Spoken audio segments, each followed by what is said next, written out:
자, 252페이지 봅니다. 이제 제목 자체가 무허가 계약에 효력되어 있잖아요. 허가는 계약 전 사전 허가죠. 여기 보시면 이제 요 내용입니다. 보세요. 허가를 받지 않고 계약했다거나 뭐 부정하게 허가받았다거나, 그죠? 그럼 계약 자체는 어때요? 원칙이 무효입니다. 뭐 유동적 무효도 있지만 우리 법에서는 원칙이 무효입니다. 근데 무효만 되는 게 아니고 형사처벌하죠. 2년 이하 지기에 실제 토지의 공시가격 100분의 30 이하에 벌금되어 있습니다.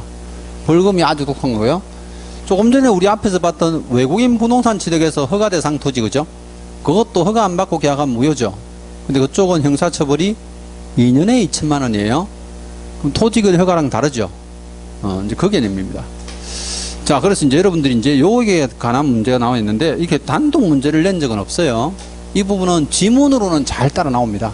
이제, 그래서 이제 252페이지 1번 한번 볼게요. 1번요. 자, 이 매매 계약은, 토지거래 허가 대상 매매 계약하는 설명은 이제 옳은 겁니다. 1번, 이 매매 계약은 사적 자체 영역이므로 허가와는 별개로 사법상 효력은 발생한다.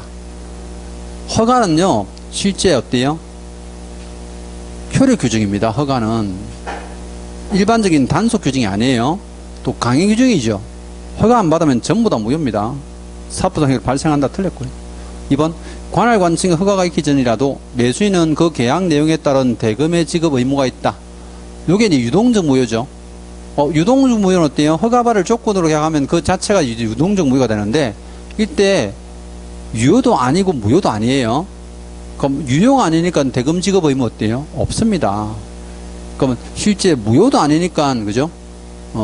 그게 실제 이제 요거 뭐 손해배상 청구를 따로 한다든지 그 약정하지 않는 이상은 할 수가 없어요. 그래서 이제 그 내용들.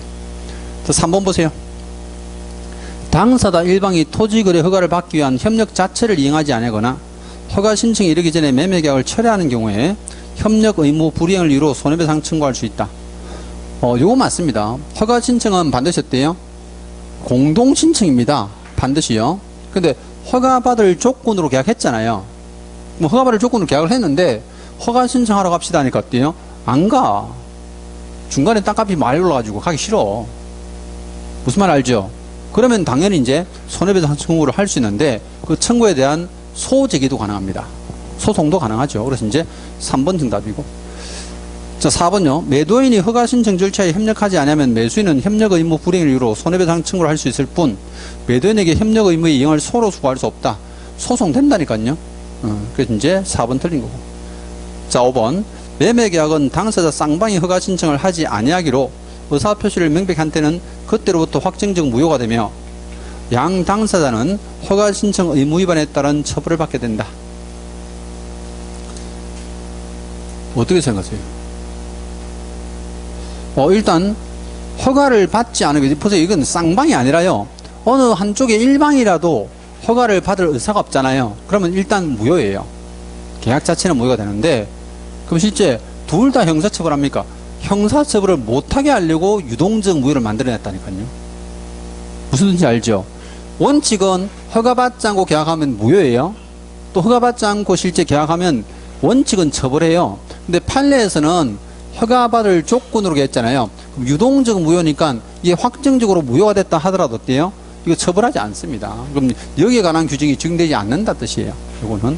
그래서 이제 5번 틀렸습니다. 자, 그 다음 253페이지는 이제 선매제도인데요. 요거 한번 볼게요. 선매제도. 우리가 이제 허가 신청하면 이게 15일안에요. 허가증을 발급하거나 불허처분 통지라거나 선매협의 통지를 합니다. 그럼 선매협의 통지를 받으면 이제 이때부터 선매 절차가 진행되는데요. 그 선매협의 통지 대상은 어떻게 됩니까 하면요, 공익사업용 토지이거나 또 허가를 받은 사람이 목적대로 이용 안 하죠. 이것도 이제 선매 대상이에요. 그럼 선매 대상 토지는 역시 시군구 허가 관청이 사는 게 아니고요, 선매자를 지정합니다. 그럼 여기 보세요. 여기 매수자 있죠. 선매자랑 똑같습니다. 조문이. 그럼 국가 등 중에서 어때요? 뭐 국가나 지방자치단체나 한국토지주택공사라든지 아니면 지방공사들 있죠. 거기 다 해당되는 건데, 요거 선매자 지정하는데요, 그 지정은 1개월 이내 지정합니다. 누가? 허가관청이에요. 근데 우리 통지는 언제까지 하는데? 15일. 그러면 15일 이내 통지해놓고요. 우리 이제 선매하고자 하는 땅입니다 하고 통지하겠죠. 그리고 이제 선매자를 지정하는데 1개월 안에 지정하는 거야. 보세요. 이건 허가 신청일부터 1개월이니까 여기 신청일부터 1개월이니까 어때요? 신청일부터 15일 여기 들어가죠. 여기서 이제 이게 1개월 이내 어때요? 선매자 지정하는 거예요.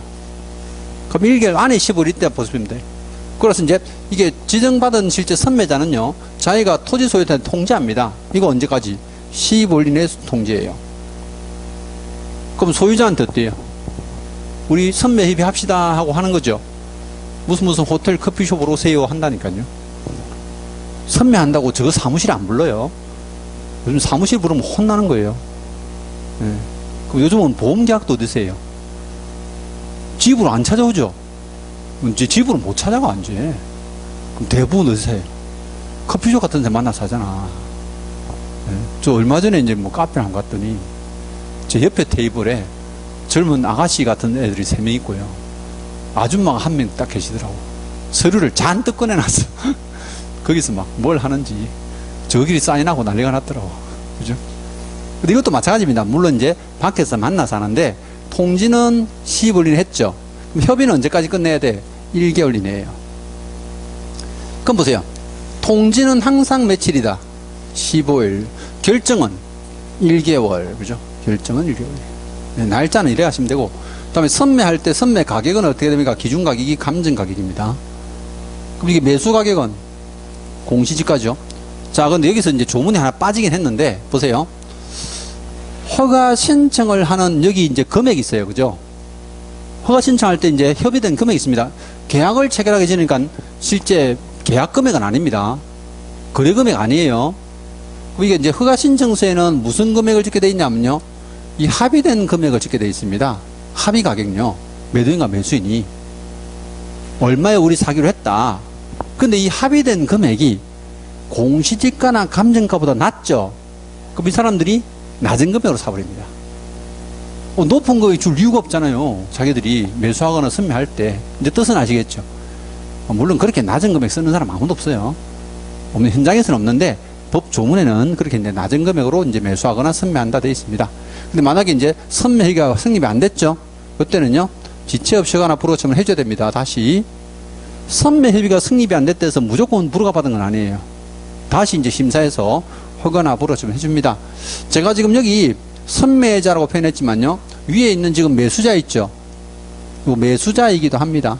요거 뭐 국가나 지자체, 한국도시주택공사는 이제 또 대통령 전에 있는데 공공기관, 공공단체들 있잖아요.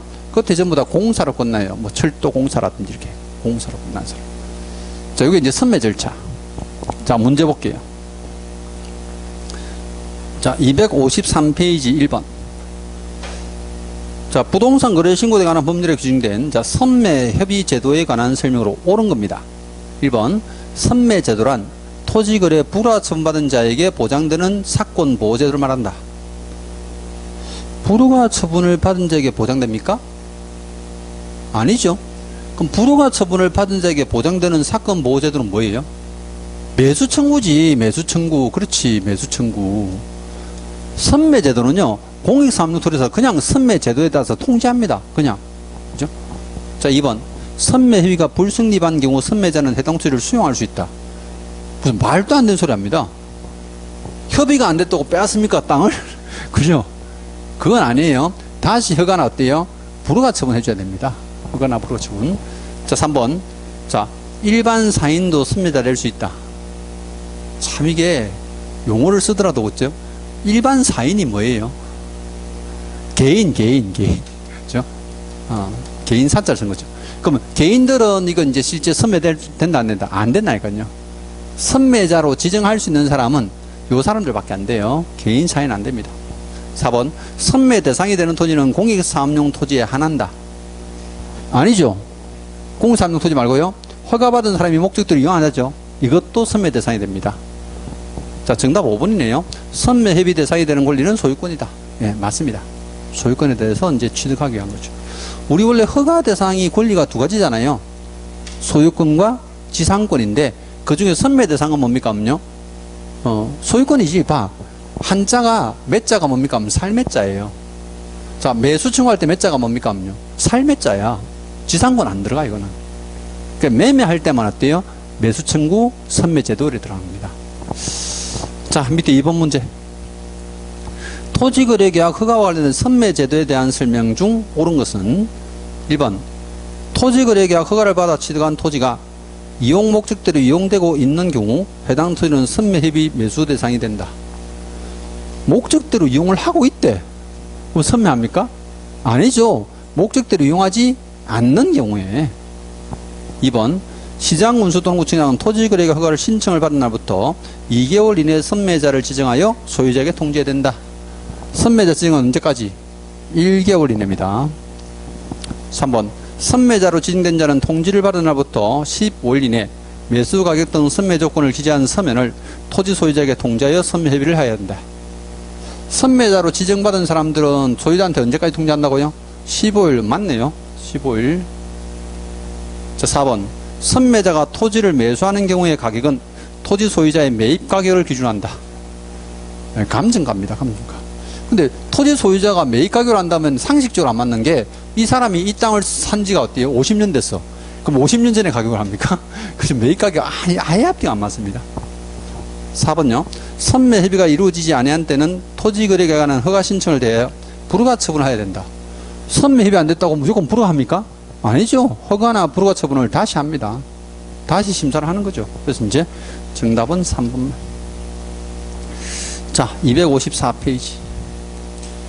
3번요. 다음 중 선매 제도에 관한 설명으로 틀린 겁니다. 1번.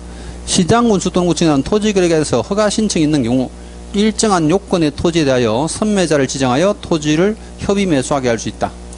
자, 일정한 요건이 뭡니까? 공익사업용 토지를 말합니다. 얼마든지 선매 협의할 수 있죠.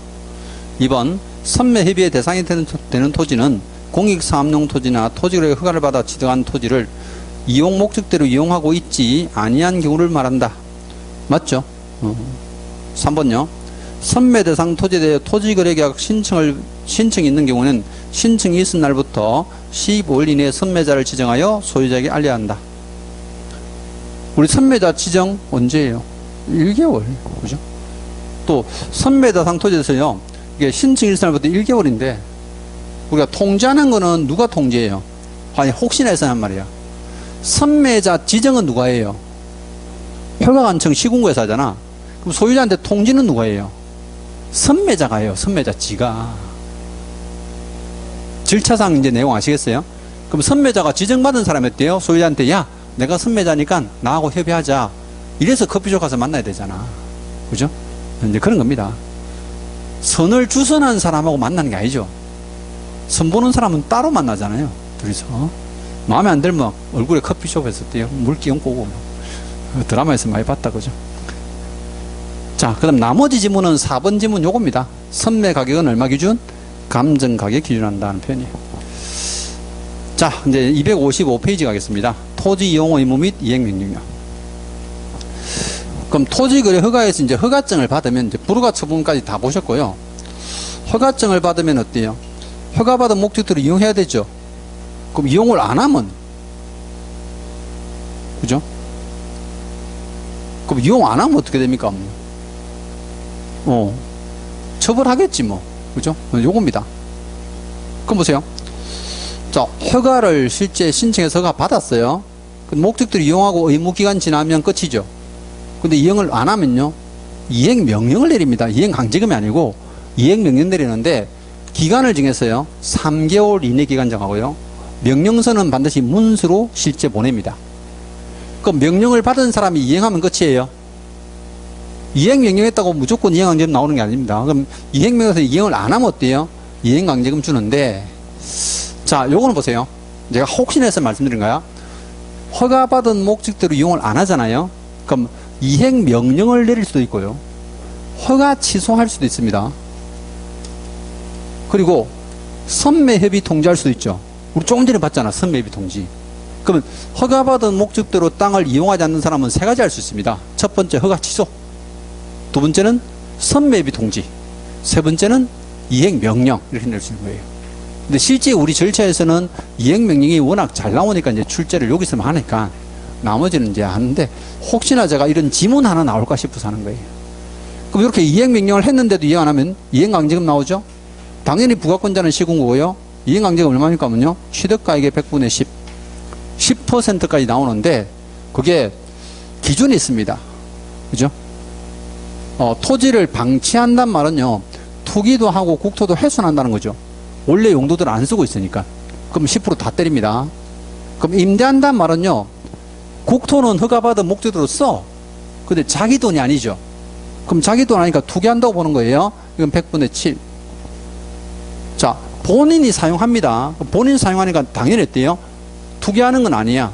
왜? 자기 돈으로 샀잖아. 근데 용도를 바꿔버립니다. 국토 훼손하죠. 이게 어때요? 100분의 5. 자, 기타는 전부 다 투기 방지 목적이니까 이제 투기한다고 보는 거예요. 이거 외 사유는 전부 다 100분의 7 돼 있는데 기준 이거 외우셔야 됩니다. 기준 잘 내고요. 그죠?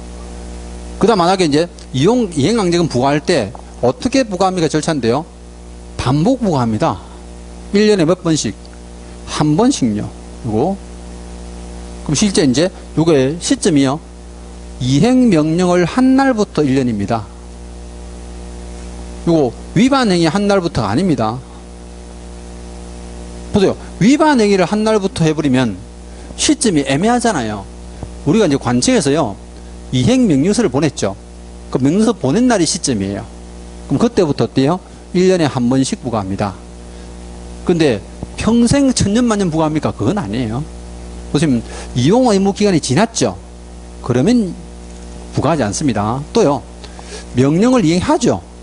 그럼 중간에라도 명령이 하면 그때부터는 어때요? 부과를 안 하는데 요거요. 명령을 이행하기 전에 이미 부과됐죠. 그럼 이건 징수해야 돼. 돈 받아내야 돼요. 이거 부과에 관한 절차는요. 진짜 많이 냈어요. 이거 출제를. 조문에서. 물론 이 전체가요. 토지거래 허가 절차에서 제일 많이 나온 거예요. 이쪽 전체가. 시험에서는. 자, 그리고 이제 이행강제금 받았어. 고지서 받았죠. 불만 있죠. 금액이 너무 많이 나왔어. 그러면요. 허가관청에다가 이의신청할 수 있는데요. 이거 언제까지? 30일이나 할 수 있습니다. 30일이네. 근데 이의신청도 안 하고요. 징수했는데 돈을 안 내. 그럼 어떻게 합니까? 강제 징수하겠지. 어디에 따라서? 국세나 지방세 체납 처분에 따라서. 세금을 안 냈을 때 방식하고 똑같이 어때요? 강제 징수한다 이 뜻입니다. 거기. 그래서 올해도 나올 것 같아요. 왜? 해마다 안 빠지고 10년 내도록 내고 있는 얘기를. 그죠? 출제를 하면 근데 이 정도야 우리 맞출 수 있잖아요. 이 정도는 근데 문제 풀다 보면 막 조금 짜증나죠. 왜? 말장난을 조금 하고요. 이쪽은 또 하나가 지문이 길어. 이게 문제 모양이 그렇게 좋잖아요. 대부분 토지거래 허가 문제는 몇 번쯤 나옵니까? 30번 때 나오든 31번, 32번 이렇게 앞에 문제 풀다가 이제 진이 약간 빠질다 하면 이제 이런 것들이 등장해요. 그래서 이제 조금 뒤에 가서 이제 힘을 내고 풀어야 됩니다. 왜냐하면요. 이게 집중을 해야 맞출 수 있는 문제들이 있거든요. 그럼 앞에 실제 부동산 거래신고 절차 있잖아요. 이거는 말장난은 안 해. 집중을 하면 그죠? 조금 덜해도 틀리진 않는데요. 이 토지거래 허가 부분 있잖아요. 이게 말장난 한다고 이게 문제가 난이도도 높아 죽겠는데 자꾸 글자를 바꿔내. 이게 상당히 조심해야 돼요. 이 부분은 그죠? 이런 말 쓰는 위반 행위 한 날부터 1년에 한 번씩 내면요. 수험생 아무도 못 찾아 이거. 그죠? 이런 식으로 냈다는 거죠. 자, 그래서 이제 요거는 후, 전, 이런 말도 쓰고요. 그죠? 자, 255페이지 문제 보겠습니다. 1번. 자, 토지거래 허가관에 허가받은 토지의 의무 이용 기간에 관한 설명으로 옳은 것. 우리 앞에서 2년짜리, 4년짜리, 5년짜리 봤죠? 그겁니다. 1번요. 자기가 거주할 주택용지 몇 년? 2년. 그럼 틀렸죠? 2번요. 허가구역내 농업인, 임업 및 어업인, 축산업. 2년이죠. 4년 틀렸고. 3번. 허가구에 포함한 지역의 주민의 복지시설, 편익시설. 2년이죠. 5년 틀렸고. 4번. 자, 공익사업을 위한 토지 취득의 보상에 관한 문제에 따라 토지를 수용 또는 사용할 수 있는 사업을 시행하는 자가 돼 있죠. 4년. 5년 틀렸네. 5번요. 허가구역 안에 거주하는 자의 통상적인 경제활동에 필요한 것으로 관계법령에서 개발 이용 행위가 제한 금지되는 토지로서 토지를 현상 보존 목적으로 지정하는 경우, 현상 보존용은 5년 맞죠? 답은 5번이에요. 그래서 허가 기준하고 이용 의무 기간을 이렇게 묶어서 냅니다. 원래는 출제할 때요. 자, 2번 문제. 토지거래 허가를 받은 자가 허가받은 목적대로 이용하지 아니하는 경우에 대한 규정으로 틀린 것. 1번요. 시장군수구청은 토지 이용 의무를 이행하지 아니한 자에 대해서는 3개월 이내 기간을 정하여 토지의 이용 의무를 이행하도록 명할 수 있다. 맞죠? 3개월 안에 이행하도록 명할 수 있습니다. 또 2번. 시장군수 또는 구청에 이행명령이 정해진 기간에 이행되지 아니하는 경우 이행강제금을 부과할 수 있다. 맞죠? 명령을 안 따르니까. 자, 3번. 자, 당초 이용 목적대로 이용하지 아니하고 방치하는 자에 대해서는 토지 취득가액의 100분의 7에 상당하는 이행강제금 부과한다. 방치잖아, 방치. 100분의 10. 그죠? 자, 나머지 4번, 5번 지문은 요겁니다. 이걸 그대로 그냥 카피를 해놓은 거예요, 조문을. 그래서 이제 참고로 보시고 넘어갑니다. 자, 256페이지 3번. 토지거래계약 허가에 대한 설명으로 틀린 것은 1번. 허가구역을 지정할 당시 기준면적을 초과하는 토지는 허가구역 지정 후 해당 토지가 분할된 경우에 그 분할된 토지계약을 체결함에 있어서 분할 후 최초 거래하여 허가를 받지 아니한다. 조금 전에 우리 1단의 토지 봤죠? 그 1단의 토지 거래가 있고요. 이건 이제 분할 거래 토지거든요. 그럼 분할 거래 토지하고 이제 어떻게 다르냐면요. 이건 거예요. 자, 이게 이제 주거지역입니다. 그럼 주거지역에 지금 제가요, 100제곱미터 땅을 갖고 있는 거예요. 100제곱미터. 그럼 100제곱미터 허가 대상이죠. 근데 허가구역이 지정됐어요. 그럼 지정되고 난 뒤에 분할합니다. 이게. 그럼 처음에는 허가 대상인데 50, 50 분할하니까 어때요? 허가 대상이 아닌 거죠. 이게 만약에 갑의 토지라면 어때요? 이거 을한테 팔 때 허가 받습니까? 없요? 받아야 돼. 무조건 받아야 돼. 왜? 처음에 허가구역 지정될 당시에는 어때요? 허가 대상이었잖아. 그럼 이걸 병한테 팝니다. 없요? 이것도 받아야 돼. 그러면 최초 거래라는 것은 뭐냐면요. 이 땅에 분할된 땅들의 최초 거래는 전부 허가받아야 되어 있습니다. 그럼 만약에 병이 정한테 팔아. 이거 허가 받습니까? 없요? 이건 안 받아. 두 번째 계약부터는 받지 않습니다. 이게 분할 거래인데요. 실제 우리 시험에 1단의 토지하고 분할 거래를 한 번도 출제한 적 없어요. 왜 출제를 안 하는지는 나도 몰라요. 이건 실제 투기를 방지하려고 만들었고, 이제 어때요? 이게 법을 아주 교묘하게 이용하는 사람들을 막으려고 이제 이미 만들어 놓은 거거든요. 근데 이쪽을 출제를 안 하시더라고. 왜? 밖에 나가면 이런 짓 많이 해요. 실제로는. 저 토지거래 허가구에서 이제 중개사무소 하면서 막 많이 봤거든. 진짜 많이 봤어. 근데 이거 허가 안 받으면 처벌하지 않습니까? 처벌해요. 계약도 무효가 되고요. 근데 허가 신청 안 해요. 중개사무소에서도 야, 허가 받지 말고 기다리라 한다니까요. 언제 해제될 때까지. 그럼 해제가 돼버리면 확정적으로 유효가 돼버리죠. 그러니까 그냥 기다리라 한다니까요. 토지는요, 대부분 계약하고 나면 잔금 지급할 때까지요, 좀 규모가 있는 땅들은 한 2년 가까이 걸려요. 제가 10년 동안 실제 잔금 지급하는 거 봤어. 그때 84억짜리 토지인데요. 처음에 이제 계약금 주잖아요. 계약금을 10억 줬단 말이에요. 그 뒤에 6개월 뒤에요. 2차 중도금, 3차 중도금 계속 해가지고요. 거의 10년 가까이 걸려가지고 대금을 납부하는 거 봤다니까요. 돈이 워낙 크니까. 근데 뭐예요? 토지거래 허가구역은 몇 년 이내에서 지정해요? 5년 이내잖아요. 그럼 해놓고 기다리면 된다니까요. 물론 이건 불법입니다. 불법이고. 지금 우리는 이거 봐야 되죠. 그럼 최초 거래부터 어때요? 허가받아라 되어 있습니다. 그죠? 그 개념이에요. 그래서 이제 일단 1번 틀렸습니다. 허가받지 아니한다 틀렸고요. 자, 우리 시험에 지금 나올 만한 지문은요. 거기서 보세요. 3번 지문 한번 보세요. 토지거래 허가받지 않고 토지거래 계약 체결한 자 2년 이하 징역에 개별 공시지가의 100분의 30 맞죠? 요거 벌칙은 꼭 외우셔야 되고요.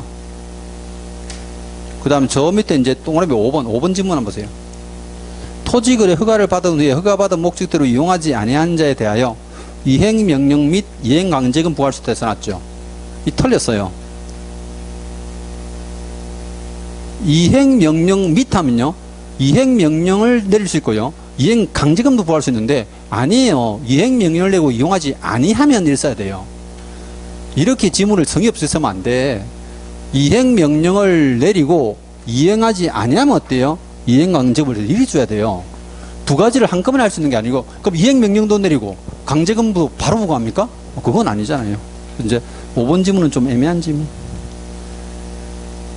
제가 문제 풀 때요, 이런 거 나오면 짜증나가지고 다 찾아내야 돼요. 그죠? 자, 257페이지 갑니다. 4번 문제. 자, 토지거래 허가구역 내에 허가대상 토지에 대한 매매계약을 중개했습니다. 개공이요. 거래당사자에게 설명한 내용 중 옳은 것. 1번, 토지거래 허가구역의 지정기간이 만료된 경우 재지정이 없더라도 소유권 연기를 신청하여 소유권 취득하기 위해서는 토지거래 허가증이 첨부된다. 자, 이래 보세요. 토지거래 허가구역이 지정됐어요. 그럼 허가구역으로 이제 일단 지정됐는데 여기서 계약을 합니다. 허가 안 받았어요. 근데 허가구역이 이제 어때요? 해제가 됐습니다. 그럼 이때 해제될 당시에 이제 등기하고 싶다, 그죠? 그럼 등기할 때 허가증이 있어야 된다, 없어야 된다? 없어도 돼요. 해제됐잖아요. 지금 무슨 뜻인지 알죠? 등기, 실제 허가증 필요 없습니다. 2번요. 매수인이 자신의 명의로 등기하지 않은 채 다시 제3자에게 매도하고 제3자에게 직접 이전 등기를 한 경우에도 이전 등기의 미등기점에 관한 합의가 있고 실체적 권리관계에 부합하면 이전 등기 효력은 유효하다. 이거 중요한 생략 등기죠. 그럼 토지거래 허가구역에서 만약에요, 세 사람이 계약을 했는데, 그죠? 최초 매도인에서 최종 매수인 앞으로 등기한 거죠. 그럼 등기가 유효하냐 하는 거예요? 안 됩니다. 토지거래 허가구역은 무효입니다. 무효. 효력은 유효하다 틀렸고요. 3번, 허가를 받지 않고 매매계약을 체결한 경우에 2년 이상의 징역 또는 계약 체결 당시에 해당 토지 가격의 100분의 30에 상당하는 금액 이하의 벌금에 처한다. 여러분들이 이제 이때까지 행정형벌 배울 때 1년 이하 징역 또는 1천만 원 이하 벌금이죠. 중개사법도 3년 이하 징역에 3천만 원 벌금이죠. 우리 2년 이상 이런 거 봤어요? 없잖아요. 지금 지문 잘 보세요. 2년 이상 써놨잖아요, 징역을. 그럼 뭐 10년 때리니? 이걸 20년 때려. 그리고 계약 체결 당시 해당 토지 가격선 안 돼요. 괄호해서 공시지가라고 줘야 돼요. 실가 기준이 아니고 얼마 기준? 공시지가 기준. 그럼 계약 체결 당시에 그 토지 가격은 공시지가의 100분의 30일에 나와야 됩니다. 근데 여기서는 정확히 틀린 거예요. 2년 이상이 확실히 틀린 거예요, 이거는. 이렇게 치사한 지문을. 그죠? 자, 4번 한번 보세요. 건물의 매매 계약을 함께 체결한 경우 토지거래 허가를 받지 않으면 건물만의 이전 등기 청구는 특별한 사정이 없는 한 할 수 없다. 이건 판례입니다. 여러분들이 이제 이거 민법에서도 가끔 나오는 판례긴 한데요. 보세요. 토지거래 허가구역 안에 이제 건물이 있다는 거죠. 그럼 건물하고 땅을 같이 매수하잖아요. 그럼 매수하는 경우에 이제 하필이면 이게 허가 대상이에요. 그럼 허가 대상인데 이렇게 일괄 매매했단 말이에요. 그 매매하고 나서 이제 이거 허가를 못 받은 거야. 그죠? 그럼 건물만 이전 등기 해주세요 됩니까? 그거 안 돼요. 그럼 처음부터 건물만을 매매하기로 약정했다 모르지만요, 뒤에 불허가 처음받고 나서는 건물만 이전 등기하겠다, 그건 안 됩니다. 그래서 이제 일단 4번 정답이고요. 자, 5번에 계약금만 지급한 상태라도 매도인이 계약금의 100을 지급하면서 계약을 해제할 수 없다. 있습니다. 언제든지요. 그죠? 계약 자유의 원칙에 따라서 얼마든지 해제는 가능하죠. 근데 계약금의 100을 상환한다, 맞죠? 근데 매수인 같으면 계약금을 어때요? 포기함으로써 해제할 수 있습니다. 자, 5번 문제 볼게요. 근데 이런 식의 문제는 안 나옵니다. 우리 시험에서 안 나오는 패턴인데 지문 하나하나씩은 나올 수 있어요. 그래서 그거 조심하라는 거죠. 보세요. 토지거래 허가를 받지 않고 변경 허가를 받지 않고 토지거래 계약을 체결하거나 속임수 그 밖에 부정한 방법으로 토지거래 계약을 허가받은 자는 2년 이하 징역 또는 계약 체결 당시 얼마? 공시지가. 벌금은 공시지가요. 자, 두 번째 보세요. 토지거래 허가를 받은 자가 토지 용어 의무를 위반한 경우는 부과하는 이행강제금에 부과시 토지 취득가액은. 보세요. 이행강제금 부과할 때 실제 가격은 뭐예요? 취득가액이죠. 그럼 취득가액은 뭡니까? 실가입니다. 실가. 실제 거래 가격. 자, 세 번째요. 선매 가격은 뭐 기준? 감정 가격, 감정 가격. 또 마지막이요. 허가 신청에 대해서 불허가 처분받은 자가 신청한 매수 청구에 대하여 허가관청은 매수할자를 지정하여 매수할자로 하여금 예산 범위 내에서 얼마 기준? 공시지가. 이제 돈에 대해서 공부하려고 한 대 다 모아놓은 것 같아요. 근데 이렇게 이제 돈만 가지고 출제를 안 하는데 지문은 잘 나와요, 이놈들이. 그래서 이제 따로따로 공부하시면 되고. 자, 부동산 거래시 법률에서 이제 요게 보칙편입니다. 이제 포상금 나와 있는데요. 볼게요. 이제 토지거래 허가는 다 끝났어요. 포상금은 가장 중요한 게 포상금 대상입니다. 시험에 나오는 게. 그럼 대상을요, 정확히 하셔야 돼요. 우리가 부동산 거래신고 법률하고 중개사법 있잖아요. 그 포상금이 이제 다른데도 제가 지금 출제위원 같으면 분명히 두 개를 콜라보해서 낼 수도 있는데 아직 한 번도 안 냈거든요. 그럼 콜라보해서 낼 수 있는 방법 중에서 제일 좋은 게 뭔가 대상자예요. 중개사법상 포상금 대상자와 부동산 거래신고 대상 어때요? 신고에서 말하는 포상금 대상자 아닌 것 고르세요 하고 낼 수 있다니까요. 그럼 그쪽은 보세요. 무등록, 부정등록, 양도양수, 남해등록이죠. 또 검증이 중에서도 어때요? 부당 제한 있잖아요. 그쪽이 포상금 대상이야. 근데 여기는 조심할게요. 부동산 거래신고를 거짓으로 한 자가 아니에요. 무엇을 거짓으로 해야 돼? 가격. 그럼 주택임대차는 무엇을 거짓으로 한다? 그 보증금 차임 거짓으로 해야 돼. 계약 금액. 아, 그럼 거짓으로 신고한 사람을 고발한다고 다 주는 게 아니고 돈에 대해서요. 그러면 양도세 탈세가 확실하죠. 임대소득세 탈세가 확실하죠. 탈세 방지가 주목적인 부동산 거래신고는. 그 다음 보세요. 계약이 체결 안 됐는데요. 거짓으로 거래신고합니다. 계약이 해제되지 않았는데 거짓으로 해주신 거예요. 그러면 거짓 신고가 다 들어가죠. 이거는. 그럼 거짓 신고인데 내용 자체는 이렇습니다. 돈을 거짓 신고하거나 계약도 안 되고 해제도 안 됐는데 어때요? 몰래 거짓 신고하는 것 이런 겁니다. 그 다음에 이제 실제 요 신고를 위반하는 사람들은 과태료 나오죠. 그럼 과태료가 부과되면 포상금 얼마 줍니까? 하면요. 과태료 부과 금액의 100분의 20% 떼주는데 한도가 있어. 1,000만 원요. 그럼 한도를 넘지 않는 범위 내에서 내가 신고하려면 얼마짜리 신고하면 돼? 과태료 얼마짜리 받는 사람? 5천만 원 받는 사람 최고네. 맞죠? 과태료 5천만 원 떨어지면 20%가 1,000만 원 나오잖아. 그럼 과태료가 1억 붙었어. 그래도 1,000만 원 나오잖아. 그럼 뭐하러 1억짜리 고발해? 5천만 원짜리 고발하면 되지. 그죠? 근데 과태료가 5천만 원까지 나올 수 있다 없다?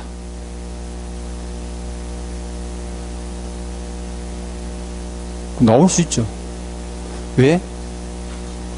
얘들은 3천만 원짜리예요. 주택임대차는 100만 원짜리잖아. 과태료가. 얘는 취득가액의 100분의 10이잖아. 100억짜리 땅이야. 과태료 얼마나 나와? 10억. 그렇지. 근데 보상금은 1,000만 원. 그 100억짜리 찾아서 다니지 말라고. 그래서 실제로는요, 이 한도는 얘한테 해당되는 겁니다. 얘한테. 이건 최고로 많이 나와야 3천만 원일 것 같아요. 20%면 600만 원 나오겠죠. 주택임대차는 100만 원이니까, 그죠? 과태료 100만 원 다 받아봐야 얼마 나와요? 20만 원 나온다니까, 20만 원. 그죠? 그 개념입니다.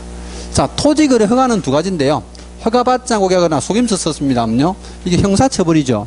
그럼 2년 이하 징역이니까 공소득이 기소해야 되고요. 한 건당 50만 원. 중개사법 똑같죠.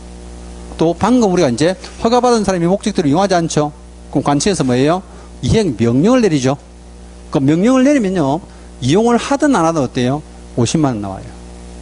이행 명령 내리면. 이래 생각하면 돼. 검사가 공소제기 했잖아요. 판결하고 상관이 없어요. 없지. 무죄 판결 받아 돈 나온다니까. 이것도 관청에서요. 이행 명령 했는데 이용을 하면 이행은 이제 안 나오죠. 그래도 돈은 나온다고 보상금은. 그게 무죄냐 유죄냐를 따지지 않아. 이 행위 자체를 따지는 거죠. 그 뜻이에요. 일단 포상금은 어디서 이제 재원을 충당하느냐면요. 시군구 재원입니다. 국고에서 한 푼도 안 보태줍니다. 과태료를 시군구에서 받으니까요. 저가 받아서 20% 떼줬잖아. 그 다음에 이제 요 포상금 지급을 하지 않는 사람요. 공무원 안 됩니다. 그럼 우리나라 모든 공무원이가 그건 아니겠지. 직무와 관련해서 지가 일하다가 어때요? 대상자를 알게 된 거야. 그 내용이고요. 또 이제 위반에 관여된 사람 있죠. 매도인이 거짓 신고했는데 매수인이 고발해. 또는 개공이 실제 거짓 신고하니까 매도인이 삐껴가지고 지가 고발해. 말이 안 되죠. 관여자 안 줍니다. 또 익명이나 가명 어때요? 누군지 알 수가 없죠. 이게 몰라서 못 주는 거예요. 이 사람들은 포상금 지급 제외하고요. 또 포상금 지급 기한이 중개사법 달라요. 중개사법은 1개월 이내죠. 여기는 2개월 이내입니다. 2개월. 그 개념이에요. 자, 포상금에 대해서 이제 문제가 올해 이제 나올 가능성이 높은데, 자, 우리 교재는 딱 한 문제 실려 있습니다. 259페이지요. 그것도 난이도를 최상으로 올려가지고. 그럼 이렇게 생각하시면 돼요. 이 문제를 보는 순간, 5문제다. 문제를 하나만 실었지, 실제 효과는요, 한 5문제 실은 효과랑 비슷해요. 그러니까 천천히 풀면 돼. 문제 보고 짜증내지 말고 좀. 그죠? 그럼 1번 한번 보세요. 자, 포상금과 관련하여 갑과 을이 받을 수 있는 포상금의 최대 금액은, 자, 박스 안에 기억합니다. 자, 갑은 부동산 등의 실제 거래 가격을 거짓으로 신고한 A를 신고하였고, 신고 관청은 A에 대하여 과태료로 3천만 원 부과했다. 이렇게 생각하면 돼요. 하나 계산하면 되죠. 갑이 지금 가격 거짓으로 신고했죠. 그럼 가격을 거짓으로 신고한, 맞죠? 대상자부터 확인해야 돼. 근데 과태료가 지금 3천만 원 부과됐죠. 그럼 우리 얼마 나와? 600만 원. 맞잖아요. 그럼 기억은 이렇게 생각하면 돼. 갑은 600만 원 받는구나. 자, 니은 보세요. 을은 토지거래 허가를 받지 아니하고 토지거래 계약을 체결한 B를 신고하여 신고 사건에 대한 공소제기되어 벌금 1,000만 원 받았다. 이거죠. 그죠? 그럼 을은 토지거래 허가 받지 않고 계약한 사람 고발했는데 벌금하고 상관없죠. 한 건당 얼마? 그러니까 50만 원. 을은 50만 원이구나. 자, D급 봅니다. 을은 부동산 등의 거래 신고를 고의로 하지 않은 C를 신고했고, 신고관청은 C에 대하여 과태료 300만 원 부과했다. 부동산 거래 신고를 안 한 사람이죠. 포상금 대상? 아닙니다. 세 번째는 그냥 삭제시켜버리면 돼요. 얘는 대상자 자체가 안 돼요. 자, 리얼요. 갑과 을은 공동으로 부동산 등의 실제 거래 가격을 거짓으로 신고한 D를 신고했고, 신고관청은 D에 대하여 과태료 6천만 원을 부과했다. 갑과 을 사이에 포상금 분배 약정은 없었다. 자, 부동산 거래 신고를 지금 가격 거짓으로 했죠. 그럼 가격 거짓으로 했는데 지금 과태료 부과됐잖아요. 얼마? 6천만 원. 그럼 6천만 원이면 20% 떼주면 1200이죠. 그럼 1200 줘? 아니죠. 얼마 준다? 1000만 원. 근데 갑과 을이 공동 신고했죠. 그럼 갑과 을 얼마씩 줄까? 그렇지, 500만 원. 얘도 500만 원. 그렇죠. 이렇게. 자, 마지막 봅니다. 면. 자, 갑은 허가관청이 적발하기 전에 토지거래 허가를 받아 취득한 토지에 대하여 허가받은 목적대로 이용하지 아니한 이를 신고하여 그 신고 사건에 대해 허가관청이 이행 명령을 한 후 이행강제금으로 5천만 원 부과했다. 또 많이도 부과했네. 그럼 보세요. 허가받은 목적대로 이용하지 않았는데 이행명령 했죠. 그럼 얼마 나와? 50만 원. 50만 원. 그럼 갑은 50만 원. 이것도 이제 갑과 을을 얼마나 했잖아요. 그럼 갑은 600, 500, 50, 1150. 을은 50, 500, 550. 별로 어렵지 않잖아. 이런 문제는요, 절대 어려운 건 아니에요. 시간이 많이 걸리죠. 그러니까 차분한 마음을 갖고 풀면 돼. 그 문제가 이렇게 이제 막 복잡하고 길게 나온다 싶으면 어때요? 1초만 딱 눈을 감아. 화를 내지 말자. 이렇게. 참을 인자를 한 10번 쓰면 돼요. 풀릴 수 있습니다. 자, 우리 지금 부동산 거래시는 마지막 단어는요, 벌칙 돼 있죠. 벌칙. 근데 부동산 거래 신고에 관한 법률에 따라서요, 위반 시에 제재가 있는데, 보세요. 이제, 여기에 지금 두 가지가 빠진 게, 그죠? 그거잖아요. 외국인 부동산 취득 있었죠.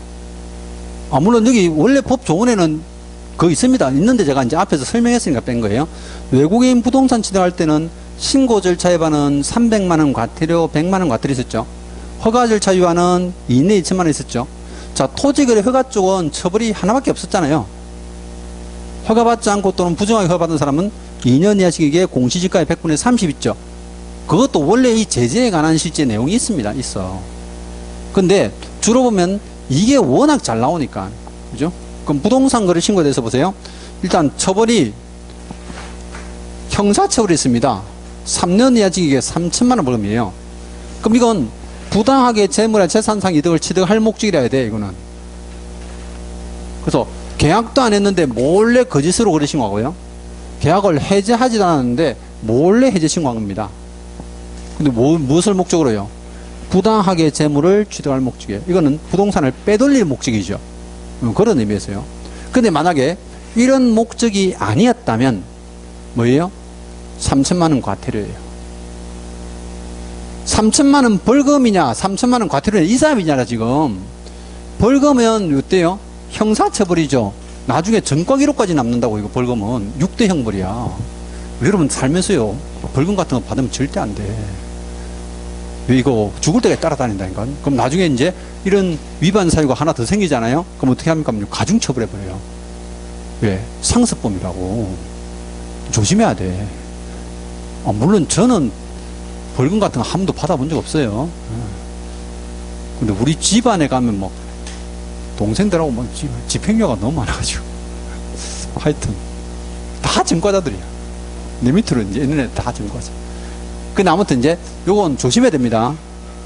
벌금에다가 과태료 쓰면 X예요. 과태료에다가 벌금 쓰면 X야. 이거 싸움이니까 조심해야 돼. 금액은 같잖아. 3천만원 벌금, 3천만원 과태료. 그럼 이런 겁니다. 부당하게 재물을 취득할 목적이었다면 얘는 범죄기로 보는 거죠. 형사처벌해야 되겠다. 근데 이런 목적이 아니려면 실제 어때요? 이거 위반은 위반이잖아. 계약도 안 됐는데 몰래 거짓 신고해. 그죠? 이거 둘이 싸웠나 봐. 계약을 해제도 안 됐는데 어때요? 매도인이 가서 몰래 해제 신고해버리는 거야. 그죠? 부동산 안 주려고. 근데 위에 형벌 받은 경우는 제한돼서 났는데요. 3천만원 벌금 났는데 3천만원 과태료 또 때립니까? 그렇진 않다는 거죠. 형벌 받으면 끝이에요. 자, 그 다음에 신고 내용 조사에서요. 거래대금 지급 증빙자를 안 냈죠. 그럼 실제 신고관청에서 이제 조사하면서 통장 가져와 보세요. 입금표 가져와 보세요. 영수증 가져와 보세요. 한댔죠. 안 갖다 내면요. 3천만원 과태료인데, 자, 거래대금 지급 자료 2회 자료 있죠. 합의서 갖고 오세요. 계약서 가져와 보세요. 안 갖다 주죠. 500만원 과태료예요. 그럼 실제 거래대금 지급 증자료를 안 냈다는 것은요, 탈세가 명백하다 보는 거예요. 이거는. 근데 계약서를 안 냈다 어때요? 말 더럽게 안 듣네. 말 안 들은 것들 어때요? 500만원. 이것도 보세요. 신고 안 한 사람, 신고 안 한 사람. 게으르죠? 하락했는데 안 했잖아요. 그 다음 이제 신고를 거짓으로 하도록 어때요? 요구한 사람, 조장하거나 방조한 사람, 부추긴 놈들이죠. 이것도 500만원이고요. 근데 실제 거짓 신고 했습니다 하면요. 이거 취득가액의 100분의 10이잖아. 그죠? 10% 과태료예요. 10%. 여러분들이 토지거래 허가에서는 왜 이행강제금이 100분의 10이었잖아요. 거기도 취득가액의 100분의 10이죠. 이행강제금하고 과태료는 별개입니다. 그죠? 이행강제금은요, 이게 행정법상의 실제 위반 행위를 했을 때고, 과태료는요, 이게 벌칙입니다. 벌칙. 벌을 가한다는 거예요. 물론 질서위반 행위 규제법 위에는 형법 이랬는데 법이 다를 뿐이지 이건 벌칙에 해당됩니다. 이제 그 내용들. 자, 그래서 이제 뭐 부동산 거래 위반 시의 제재 문제를 몇 개 보겠습니다. 260페이지. 자, 1번요. 부동산 거래 법률상에 과태료가 부과되는 행위 중 그 부과되는 금액의 기준이 다른 것은 1번 부동산 거래 신고를 하지 아니한 자 500. 2번 개업공사로 하여금 부동산 거래 신고를 하지 아니하게 하거나 거짓된 내용을 신고하도록 요구한 자 요구하도 500. 3번 거짓 신고를 조장하거나 방조한 자. 500, 500. 그죠? 저 4번 부동산 거래 신고를 거짓으로 한 자. 아, 취득가액의 100분의 10. 그럼 정답 4번이네요. 전부 500인데 얘는 어때요? 취득가액의 100분의 10이죠. 자, 밑에 2번 문제. 부동산 거래 신고 관련 과태료 처분 사유와 기준 금액이 틀린 것은 1번 부동산 거래 신고 대상 계약을 체결하지 아니하였음에도 불구하고 거짓으로 신고하는 행위. 계약도 안 됐는데 거짓 신고하면 어때요? 3천만 원. 2번 부동산 거래 신고 대상 계약이 해제 등이 되지 않았음에도 불구하고 거짓으로 해제 신고한 자. 이것도 3천만 원. 근데 여러분들이 이제 문제 풀다가요. 이거 보니까 앞에 부당하게 재물 취득한 경우는 3년에 3천만 원 형벌이던데 여기 지금 앞에 부당하게 이런 말 있어 없어요? 없잖아. 없으면 그냥 이거예요. 형사처벌은 반드시 이 단어가 들어가야 돼. 그럼 이거 빠뜨리고 내면 어때요? 과태료 가야 돼. 무조건 따지지 마. 형벌 사유일 수도 있잖아요 하는데요, 형벌 사유가 안 돼. 얘는 왜? 목적이 부당하게 치료할 목적이 아니잖아 지금. 그래서 빼먹으면요 당연히 이건 과태료라 생각해야 돼. 무조건 과태료. 자, 3번 질문. 부동산 거래 신고를 거짓으로 한 자. 취득가액의 100분의 10 맞습니다. 저 4번요.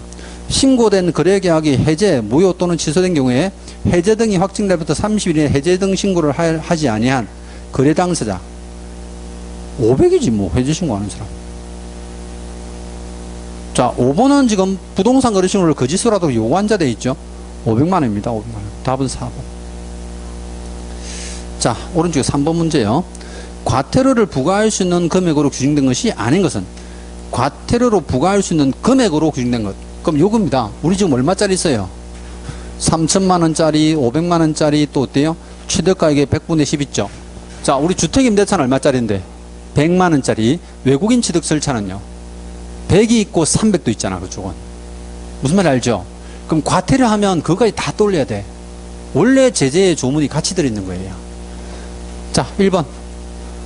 취득세 3배 이하 상당의 과태료. 이런 말 들어본 적 있어 없어? 없어요. 1번 정답이에요. 근데 이 지문을 쓴 이유는 알지 나는. 이 취득가액의 100분의 10 있죠? 요게 원래 취득세 3배였어요. 법 조문이. 근데 이거 개정한 겁니다. 왜 개정했을까요? 취득세에 관한 지방세법을 개정했기 때문이에요. 왜? 1주택인 사람들은 실제 84제곱미터 이하가 되면 취득세 얼마 나와? 1%밖에 안 나오잖아요. 그럼 아무리 거짓인 거도 어때요? 취득세 3배 봐야 3%밖에 안 되잖아. 지금 무슨 뜻인지 알죠? 그것도요, 취득세 3배인데 기준이 취득세 1배, 2배, 3배 이렇게 돼 있었어요. 조문 자체가. 그래서 취득세 감면 대상하고 중과세 대상이 생겼잖아요. 그 옛날엔 다 똑같아서 4.6% 다 똑같았는데, 그럼 그쪽이 중과되고 감경되니까 어때요? 과태료가 너무 흔들리는 거예요. 그래서 이거 가지고 안 되겠다. 그럼 취득세 몇 배 어때요? 아예 없애버렸어. 그래서 이제 취득한 금액이 얼마요? 100분의 11이 낸 거죠. 네. 자, 뭐 2번 좀 보세요. 취득가액의 100분의 10 거짓 신고한 사람이고, 3번에 100만 원 나오잖아요. 주택임대차. 4번에 500만 원 나오죠. 많습니다. 그죠? 게으른 사람. 5번은 3천만 원의 과태료 돼 있죠. 요거 3천만 원 과태료. 나머지는 전부 다 규정된 금액입니다. 자, 262페이지 갑니다. 다음 중 500만 원 이하 과태료 처분 사유에 해당하지 않는 경우. 1번 상속을 원인으로 부동산을 취득하였으나 신고기한 내에 취득신고하지 않은 외국인. 외국인이 상속 취득했을 때 신고 안 하면 얼마지? 100만 원? 100만 원, 100만 원. 계약을 원인으로 했을 때 신고 안 하면 300만 원인데 어쨌든 500만 원 없잖아요. 그죠? 그래서 이제 답은 1번. 근데 만약에요, 부동산 거래 신고를 하지 아니한 외국인 이러면요, 그건 500이지. 부동산 거래 신고를 아예 하지 아니한 외국인 하면 어때요? 외국인이든 한국이든 그건 전부 다 얼마야? 500만 원이지. 외국인에 소금 안 돼요. 그 매매 계약을 한 외국인이 부동산 거래 신고를 거짓으로 했습니다 하면요, 취득가액의 100분의 10이야. 걔도 무슨 뜻인지 알아요? 난이도가 아주 최상 가면 그렇게 또 속인단 말이야. 그럼 외국인을 보는 게 중요한 게 아니고요. 일단은 앞에 조건을 잘 보라는 거죠. 그럼 상속은 외국인 취득 절차에밖에 안 나오죠. 그래서 상속을 준 거예요. 상속. 어쨌든 1번은 100만 원 과태료입니다. 자, 나머지는 다 500만 원 과태료고요. 이제 5번 문제예요. 과태료 처분 절차에 관한 내용으로 틀린 거죠.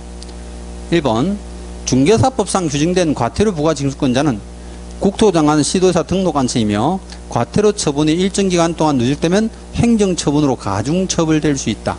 중개사법이랑 부동산 거래신고를 질지 어때요? 복합해서 낸 거죠. 자, 중개사법에서는 국장도 과태료 부과할 수 있죠. 시도지사도 할 수 있죠. 등록관청 가능하죠. 근데 과태료 여번받으면 행정처분 될 수 있다 없다? 있잖아요. 보세요. 2회 과태료 받은 사람이 1년 이내에 또 과태료 사야 되면 어때요? 업무중지는 행정처분이잖아. 거기는 가중처벌하는 게 따로 있다니까요. 1번 옳은 질문이에요. 자, 2번. 자, 부동산 거래신고법상에 규정된 과태료 부과 징수는 오로지 신고관청이다. 부동산 거래신고에서 과태료 누가 부과해요? 오로지 신고관청이에요. 그럼 토지거래 허가에서는 이행강제금 누가 부과해요? 오로지 신고관청이에요. 부동산 소재 시공구죠. 이쪽은. 그래서 이제 신고관청을 해도 되고요. 허가관청하고 똑같아요. 부동산 소재지 시공구가 똑같으니까 이렇게 두 개를 바꿔서도 상관없어. 자, 3번. 어느 법률에 하든 과태료 부과할 때 부과권자는 사전에 청문 절차를 거쳐야 한다. 처음 듣는 얘기야. 그럼 부동산 거래신고 법률은요, 아예 청문 절차가 없고요. 중개사법은 청문이 있죠. 뭐 할 때만, 취소할 때만. 자격 취소, 등록 취소, 지정 취소요. 자, 4번, 5번 참고입니다. 뭐 4번, 5번은 뭐 시험에 나올 만큼. 자, 이렇게 이제 부동산 거래신고라는 법률은 다 보셨습니다. 다 보셨고. 오늘 법률기지권을 하려했는데 시간이 어중간하네요. 자, 여러분들이 제 책을 봅니다. 266페이지에 총설 있죠. 총설 페이지가 이렇게 나와 있는데요. X합니다. 시험에 안 나온다 뜻이고요. 267페이지의 2장 중개의뢰 중개계약 있죠. 이것도 X. 시험에 절대 안 나옵니다. 그 다음에 270페이지 중개대상물의 조사 확인인데 일제로 보면 중개대상물 조사 확인돼 있잖아요. 이건 공시법이에요. 제 과목에서는 안 합니다. X고요. 그 다음에 이제 274페이지 가면 민법이 잔뜩 나와 있습니다. 이것도 제가 수업하지 않습니다. 왜 수업 안 합니까? 우리 시험에 안 나오니까. 15회 이전에는 냈어요. 수험생들이 데모하기 전에는 이 파트를 냈습니다. 저도 수업을 거의 한 10년 가까이는 했어요. 혹시나 낼까 싶어서. 근데 요즘은 출제하지 않습니다. 그죠? 자, 277페이지 볼게요. 시간이 좀 그래도요. 법무교직권 하나만 하고 마칠게요. 이건. 잘못하면 다음 주에 진도를 못 맞출 수 있었어요. 다음 주가 이제 마지막이죠. 마지막 절차에 가면 이게 뒤에 주임법, 상임법, 경매, 대법원규칙 네 가지를 다 해야 되거든요. 그래서 여기서 이제 법무교직권 하고 가려고. 자, 법무교직권 보겠습니다. 판례 이론인데 지상권과 유사한 물건이죠. 물건이니까 새로운 소유자에게 대항할 수 있다 돼 있어요. 자, 법무교직권은 어떻게 공시합니까? 등기 능력은 없어. 공본하고 시신이 있어야 되죠. 즉 기지와 유골이 있어야 되는 겁니다. 그죠? 근데 가면은 장내 묘소입니다. 장내 묘소는 인정하지 않습니다. 또 평장은 평평하게 묻은 거죠. 공분이 없어서 인정 못 한다는 거예요. 요거. 그래서 이제 가면화 평장. 그죠? 이건 제가 이제 우려해서 하는 말인데 평장하고요. 평분하고 다른 말이에요. 여러분들이요, 장사법에 가보면, 장사법에서는 이제 우리가 분묘를 만드는 유형이 두 가지입니다. 봉분이냐, 평분이냐예요. 무슨 말 알죠? 이 분자가 분묘할 때 분자거든요. 그럼 이미 분묘는 이렇게 어때요? 봉분이 있단 말이에요. 그럼 봉분 모양을 평평하게 하면 어때요? 그럼 평분이라고 그래요. 근데 평장은 아예 바닥에 아무것도 없는 거예요. 무슨 뜻인지 알죠? 평행장 인정하지 않습니다. 그래서 가끔 용어에 대해서 질문하는 분 계시던데 구분하시면 돼요. 자, 권리가 성립되는 모습 어떻게 성립합니까 하면요, 요것만 조심하면 돼요. 자, CO 취득하려면 반드시 언제 점유해야 된다? 장사법 시행 전 점유해야 됩니다. 시행 전에. 그리고 권리가 성립되면 이 권리를 누가 취득합니까? 안 돼요. 이 권리자는 집단 분묘에 대해서 얘기하는 겁니다. 집단 분묘. 그럼 이런 거예요. 단본 형태입니다. 본분이 하나밖에 없죠. 그럼 이 분묘기직은 누가 취득해? 영고자. 영고자가 누군데요? 아들, 딸, 손자, 손녀. 근데 집단 분묘에 대해서는 권리를 누가 취득합니까? 그 분묘 하나하나마다 영고자들이 다 취득할 수가 없어요. 그러니까 누구한테요? 종손한테 주는 거예요. 그럼 종손이 없어, 또 이 집은. 그럼요, 종중한테 기속되죠. 요건. 그 종손이나 종중 차이하면 돼. 그럼 틀린 지문은 요거 나와요. 영고자. 취득할 수 없다는 거예요. 그럼 권리가 성립되고 나서 권리는 어떻게 하면 소멸합니까? 의사표시만으로 소멸합니다. 뭐, 점유까지 포기해야 되는 것은 아니에요. 점유를 포기해야만 소멸한다 아니죠. 시설물 그대로 둬도 돼요. 의사표시만으로 소멸한다 가셔야 되고요. 그 다음 보세요. 분묘기지권의 범위인데 우리는 앞에 공지를 줍니다. 지역범위는요, 이거 공지를 포함한다 되어 있고, 그럼 공지가 있으니까 세분묘 됩니까? 안 돼요. 배우자가 돌아가시면 합정됩니까? 그것도 안 됩니다. 앞으로 옮길 수 있습니까? 안 돼요. 그럼 실제 분묘기지권은 이렇게 이제 한번 설정되면 어때요? 손을 못 댄다는 거야, 이게. 그 다음에 시간적 범위 봅니다. 시간적 범위는 분묘가 존재하고요, 제사만 지내면 즉 관리하면 이걸 수호봉제사라고 그래요. 그럼 수호봉제사라면 계속 존속합니다. 언제까지? 영원히. 그죠? 영원히. 근데 장사법이 시행됐다 하더라도 어때요? 권리는 계속 인정합니다. 계속. 근데 보세요. 장사법 시행 이후에 설치된 분묘잖아. 그럼 무조건 뭘 따라가요? 장사법을 따라가요. 근데 여기서 말하는 시간적 범위는요, 장사법 시행 전에 설치된 분묘를 말하고, 그럼 설치되기 전에 분묘를 설치했다면 요거 장사법이 시행됐다 하더라도 어때요? 판례에 따라서 계속 인정해 준다는 거야. 요거는. 그 다음 보세요. 분묘가 일시적으로 멸실됐어. 이번에 며칠 동안 비 많이 왔죠. 거제 통영 난리 났던데, 그죠? 저 뉴스 보면서 참 안타까워. 나 그런데 안 살았어. 너무 다행이죠. 그죠? 근데 요즘은 옛날처럼 그런 게 없는 것 같아요. 우리 어릴 때부터 해가지고요, 물 날리려면 뭐 냈어요? 학교에서도 걷었잖아. 수재의연금이라고. 근데 그런 거 요즘 내라 해요? 그거 안 하죠. 그거 왜 안 내라 하나? 강요하는 게 뭐 잘못됐는가 보죠. 그게 우리가 이제 강요하는 자체를 못하게 하고 있죠. 그래서 수재연금 내고 싶은 사람은 또 기부하시면 되고. 근데 이제 만약에 그렇게 비가 많이 와서 분묘가 일시로 멸실됐지만 원상 회복이 가능하죠. 그럼 권리는 어때요? 존속합니다. 그래서 이제 실제 시험에서도요, 원상 회복이라는 단어를 많이 줍니다. 그럼 권리가 소멸한다 안 한다? 안 한다는 거죠. 자, 우리 시험에 진짜 많이 나온 거 지료. 그럼 지료는 지급하는 것이 원칙입니다. 무상이 원칙 하면 X예요. 근데 지급하는데 언제 지급합니까? 하면요, 시효 취득한 사람은 반드시 어때요? 소유자가 청구해야 돼. 그럼 소유자 청구 안 하면 지급할 필요 없어요?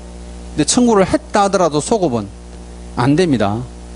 소급이 안 된단 말은 청구한 날부터 지급하는 거지 앞에까지 소급하지 않는다, 그죠? 근데 토지를 매매하는데요, 이장한다는 특약 안 했죠? 그럼 땅을 팔았는데 저기 이제 A씨, 그죠? B씨가 토지 소유자이면서 분묘 소유자인데 토지를 팔았는데 분묘를 이장한다는 합의 안 했잖아요. 그럼 토지 소유자가요, 자기 앞으로 등기 한 날부터 어때요? 나는 분묘기지권 생기는 거야. 소유권 없어지고요. 그럼 분묘기지권이 딱 생기는 그날부터 어때요? 지료 지급해야 돼요. 그럼 금액은 합의해야지, 합의. 그럼 합의가 안 되면 법원에서 정해주죠. 우리 지상권도 마찬가지잖아. 지상권에 대해서 지료가 합의 안 되면 법원에 정하죠. 똑같은 거예요. 근데 이제 만약에 땅 주인이 돈 달라 소리를 안 해. 몇 년간? 10년간요. 그러면 안 줘도 돼. 소멸치유가 10년입니다. 이거. 자, 요게 이제 지료에 관한 부분인데, 문제 보시면 아시겠지만요, 이런 부분들은 워낙 출제가 많이 되는 부분이에요. 이게 출제를 하면 이쪽에서 뭐 답을 많이 만들죠. 자, 문제를 몇 개 풀겠습니다. 277페이지요. 분묘가 있는 토지를 중개하면서 설명한 내용 중 틀린 것. 1번요. 외형상 분묘 형태만 갖추었을 뿐 시신이 안정되어 있지 아니한 경우에는 분묘기지권이 생기지 않는다. 외형상 분묘 형태면 시신이 없다 뭐예요? 가묘. 당연히 인정하지 않는다 그죠? 2번. 평장 또는 암장되어 객관적으로 분묘 존재를 인식할 수 있는 외형을 갖추지 않으면 분묘기지권이 인정되지 않는다. 맞죠? 이거 외형상 알아볼 수 없으면 인정하지 않습니다. 3번. 분묘기지권은 분묘기지뿐만 아니라 분묘의 수호 및 제사에 필요한 주위의 공지를 포함한 지역까지 미친다. 공지 준댔죠? 옳은 질문. 4번. 분묘기지권의 효력이 미치는 지역 범위 내에서 기존의 분묘에 합장하여 단분 형태의 분묘를 설치하는 것은 허용된다. 허용 안 됩니다. 단분 합장도 어때요? 절대 안 돼요. 답은 4번이고요. 자, 5번은 이겁니다. 분묘가 존재하고 제사되면 끝까지 간다는 것. 존속 기간이에요. 그래서 이제 옳은 질문. 자, 넘어가서 278페이지. 자, 2번 문제요. 분묘 기지권에 관한 설명 중 틀린 겁니다. 1번. 분묘 기지권은 타인의 토지에 특수한 공작물을 설치한 자가 그 분묘를 관리 소유하기 위하여 기지를 사용할 수 있는 일종의 물건이다. 맞죠? 물건. 요 편입니다. 물건. 자, 2번. 자기 소유 토지에 분묘를 설치한 자가 분묘에 관해서는 별도의 특약 없이 토지만을 타인에게 처분한 때도 분묘기지권 성립을 인정한다. 맞죠? 토지 소유자가 어때요? 자기 토지에 분묘를 만들었는데 분묘 이장한다는 특약 없이 땅을 팔았죠? 그럼 분묘기지권 어때요? 인정합니다. 3번. 자, 분묘의 존속기한은 약정기한이 없는 한 분묘의 수호와 봉사를 계속할 수 있고 또 분묘가 존속하고 있는 동안에는 분묘기지권은 존속된다고 본다. 맞죠? 제사를 지내면 계속 존속합니다. 4번. 분묘기지권은 효력이 미치는 지역의 범위 내에서 또 다른 분묘를 설치할 수 있다고 하는 것이 판례다. 세분묘 안 됩니다. 세분묘. 답은 4번이고요. 자, 밑에 가서 3번 보겠습니다. 문제. 제사 주재자인 장남갑은 왜 제사는 장남이 져야 돼? 문제 보니까 기분 나쁘네. 나도 장남인데. 제사를 꼭 장남이 지내야 돼. 그죠? 네. 난 또 아들도 없는데. 그죠? 자, 어쨌든 제사 주재자 장남갑은요. 1996년 을의 토지에 허락 없이 부친의 묘를 봉분 형태로 설치한 이래 2026년 현재까지 평온공략의 분묘기지를 점유하여 분묘의 수호와 봉사를 계속하고 있다. 이에 관한 설명 중 옳은 것은? 자, 시점상으로 보세요. 지금 날짜가 별도로 안 정해졌는데 1996년에 설치했죠. 장사법이 언제 시행됐느냐면요. 2001년도 1월 13일에 시행됐어요. 그러면 장사법 시행되기 전에 이미 설치했죠. 그리고 와서 이제 2026년도 요때 지금 설명을 하는 겁니다. 그죠? 근데 실제 문제에서는요. 장사법이 몇 월 며칠에 시행됐는지 알려줍니다. 수험생들이 이런 거 법 조문에 관한 실제 시행하는 날짜까지 외울 수는 없잖아요. 그래서 이제 원래 기출문제는 줘요. 그럼 장사법 시행 전에 어때요? 설치했구나. 1번 보세요. 을은 갑에게 분묘이장을 청구할 수 있다. 을이 토지 소유자죠. 이장해라 돼 안 돼요? 안 됩니다. 2번. 자, 갑은 을에게 분묘기지에 대한 소유권 등기를 청구할 수 있다. 분묘기지권 등기돼요? 안 된다니까 뭔 소리 하고 있는 거예요. 등기 안 돼요. 가끔 어떤 분이 제가 이제 땅을 중개하다 뭐 이런 분이 있어요. 왜?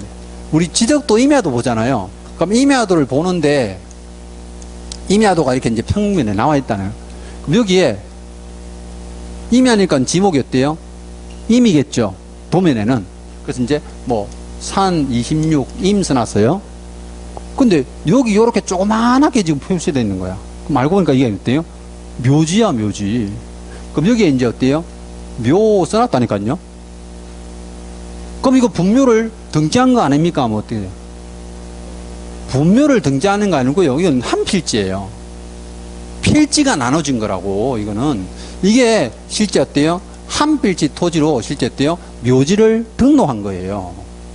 무슨 뜻인지 알죠? 분묘기지권 자체는 등기가 안 돼요. 그래서 이제 혹시 나중에 여러분 도면 보면요 이런 거 엄청 많이 나와요. 사실상 이런 겁니다. 원래 예전에 분묘 설치한 사람들 있죠. 이 사람들이 자기 땅만큼 등기를 해달라고 요구를 했던 거예요. 또는 자기 땅만큼 어때요? 돈을 주고 산 겁니다. 왜? 옛날 조상묘를 어때? 파낼 수 없어가지고. 그때는 한 필지로 별도로 분할해서 어때요? 등기를 해주죠. 근데 그게 아니면 분묘기증은 등기 안 됩니다. 자, 3번요. 갑은 부친의 묘에 모친의 시선을 담보 행태로 합장할 권능이 있다. 분묘기증은 합장할 수 없죠. 3번 틀렸고. 4번. 갑이 분묘기증을 포기하는 의사를 표시한 경우 점유 포기가 없더라도 분묘기증은 소멸한다. 맞죠? 의사 표시만 하면 어때요? 소멸합니다. 자, 5번요. 갑은 을의 지료 청구 여부에 상관없이 지료를 지급할 의무가 있다. 토지 소유자가 어때요? 청구해야죠. 청구해야 돼. 자, 4번 문제. 자, 개혁공사가 분묘가 있는 토지를 매수하려는 중개어린이에게 설명한 내용 중 옳은 것, 틀린 것. 자, 분묘가 있는 토지를 매수한답니다. 그죠? 제정신 아니죠. 1번 갑니다. 장사법의 규정에 말하는 분묘의 점유면적은 분묘의 기지 면적만을 가리킨다. 아, 요거는 이제 다음 주에 장사법 확인할 건데요. 보세요. 우리 장사법에 가보면 이게 분묘의 면적이 있습니다. 분묘는 10제곱미터고요. 합장은 15제곱미터예요. 그럼 여기서 말하는 이 면적은요, 실제 시설물의 면적만 말합니다. 공지를 포함한 면적이 아니에요.